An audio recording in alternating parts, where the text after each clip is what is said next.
బీజేపీతో తమకు ఎలాంటి సంబంధాలు లేవన్నారు మంత్రి అంబటి రాంబాబు. కమలం పార్టీతో తెరవెనుక సంబంధాలు ఉన్నాయన్నది అవాస్తవమని అన్నారు. వైసీపీ సింగిల్ గా పోటీ చేస్తుందని, తమకు ఏ పార్టీ సపోర్ట్ అవసరం లేదన్నారు.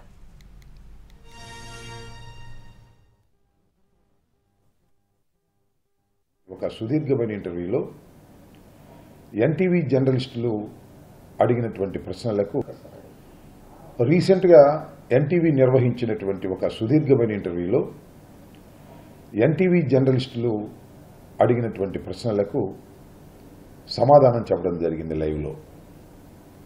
దీనిలో నుంచి ఒక చిన్న పార్ట్ని కట్ చేసి ట్రోల్ చేసి వైఎస్ఆర్ కాంగ్రెస్ పార్టీ ఏదో భారతీయ జనతా పార్టీకి మద్దతు ఇస్తున్నటువంటి రాజకీయ పక్షంగా చిత్రీకరించాలని ప్రయత్నం చేస్తున్నారు.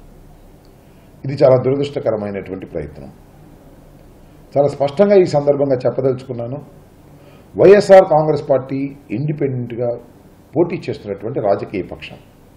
ఏ పార్టీతోనూ పొత్తు పెట్టుకోకుండా సింగిల్గా పోటీ చేస్తుంది. అలాంటి రాజకీయ పక్షం ఎవరికో సపోర్ట్ చేస్తుందనేటువంటి ఒక ప్రచారాన్ని కావాలని చేయటం చాలా దురదృష్టకరమని ఈ సందర్భంగా చెప్పదలుచుకున్నాను. కేంద్రంలో ఏ ప్రభుత్వం ఉన్నా, రాష్ట్రంలో వైఎస్ఆర్ కాంగ్రెస్ పార్టీ ప్రభుత్వం ఉన్నప్పుడు కేంద్ర ప్రభుత్వంతో చర్చిస్తూ ఉంటారు.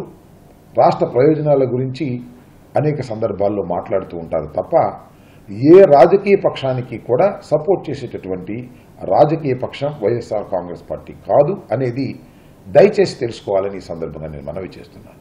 ఈ రాజకీయ పక్షం ఎస్సీ, ఎస్టీ, బీసీ, మైనారిటీల అండతో ముందుకు వెళుతున్నటువంటి ప్రభుత్వం. ఎవరైతే ఇలా ట్రోల్ చేస్తున్నారో నేను చెప్పినట్టుగా వాళ్ళు ఆల్రెడీ బీజేపీతో పొత్తు పెట్టుకొని మా మీద ఈ విధంగా దుష్ప్రచారం చేసి రాజకీయంగా ఏదో లబ్ధి పొందాలని ప్రయత్నం చేస్తున్నారు. ప్రయత్నాలన్నీ కూడా విఫలమైనటువంటి ప్రయత్నాలని గమనించాలని ఈ సందర్భంగా నేను